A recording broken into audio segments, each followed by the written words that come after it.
ability in a feral pack, their pack drive is unusually strong at puppyhood because they need their pack to survive. They won't let you get away from them very far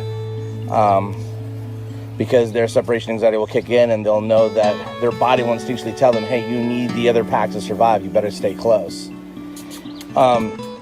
We also have long 50-foot, very light line carabiner cord, because what we're also doing at this very, very early age is we're starting to work more hands-free. We don't use food.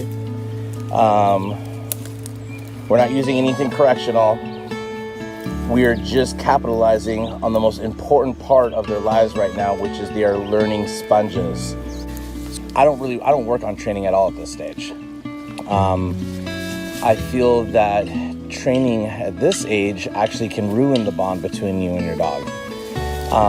Because puppies and your puppies will be much more responsive to you than all of a sudden if you start confusing them by pulling them away from their natural language and getting them hyper-focused on a treat at this point. If you get them too hyperly focused on food as a form of communication, what will eventually happen is you're gonna create intense or overexcited food-driven dog, which you'll notice that over time, you'll notice that the food presides over you. Their bond is, their motivation will be much more food motivational than it will be pack motivational. You'll always need to have some sort of a high motivator on one end just to get your dog's attention. As opposed to teaching them to, like this, for example. Hold on, stop. So this, for example, we're having them leave us, right? So instead of doing correctional or trying to use treats, you can utilize your pack drive. So, come on, guys. Let's go. Boom, right?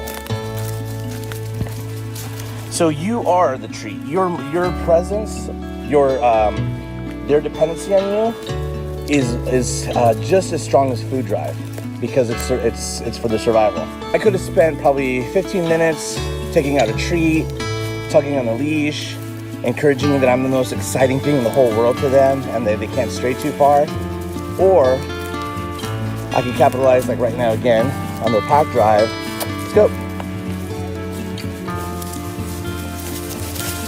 And start getting them used to our voice commands and how that affects them emotionally. We'll go this way. And then, but I think what many of you will probably know by following me, or already do know, is I actually don't train. I just communicate. So I use their natural drives and instincts to follow me, follow my pack. I don't try to create bad habits right now with any correctional-based training or food-based training than them. And I believe that Mother Nature is already perfect in how they communicate. And so I capitalize more on their natural form of communication, and it creates less confusion later on when they get older, because they already know that I understand them and they understand me. And there's one hiding way over there.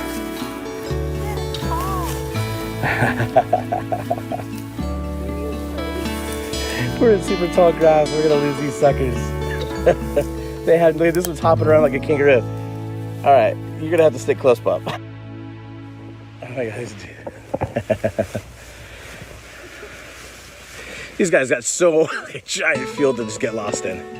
Most trainers, especially during the puppy stage, use food.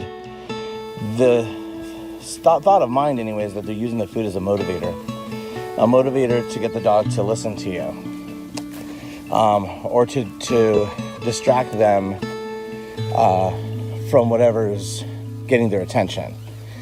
So if you're using food as a way of getting their attention, you're honestly only using another distraction. Food is not a motivator, it's a distraction, right? Depending on how you look at it.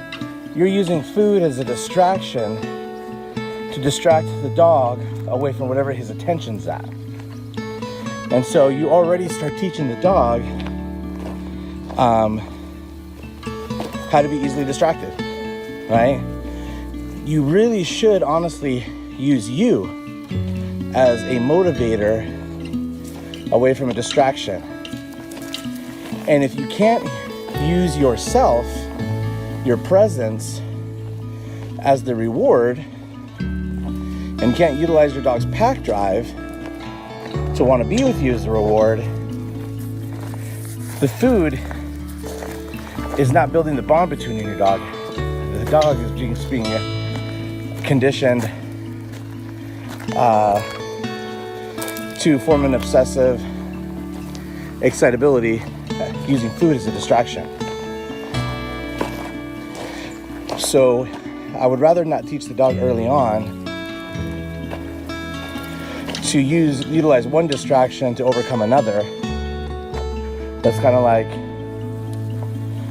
teaching a alcoholic, hey, I want to distract him from alcoholism by using cocaine as a motivator. You're just replacing one distraction with another, but it's not building the bond that you could be definitely capitalizing at this early of a stage by having you be the motivator. So that's the kind of work early on you should be working on with these little guys.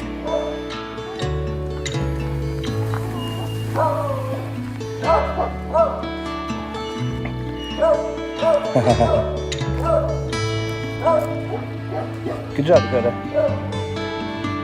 So those dogs aren't his pack, and he's making the right decision. There's actually loose dogs in that barn right there. They belong to the farm. Dakota.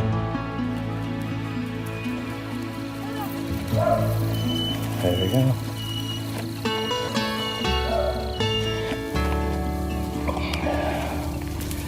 Again, using yourself as the motivator.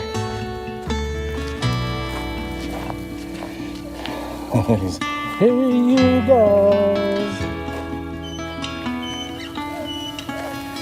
So are they doing this because they are puppies and we're taking advantage of their stage right now where their pack drive is naturally high? Yeah. I mean, you're either going to take advantage of their food drive or you're going to take advantage of their pack drive. Just in my personal experience, I prefer to take advantage of their heightened pack drive to start setting up a foundation for how I train in the future, instead of diminishing the pack drive and crossing them over to a food drive as a motivator for future training. So right now is they're most susceptible to suggestions, and I'd rather have them form a strong pack drive with us. All right, signing off. Stick around, you'll be left behind. Come on, kiddo.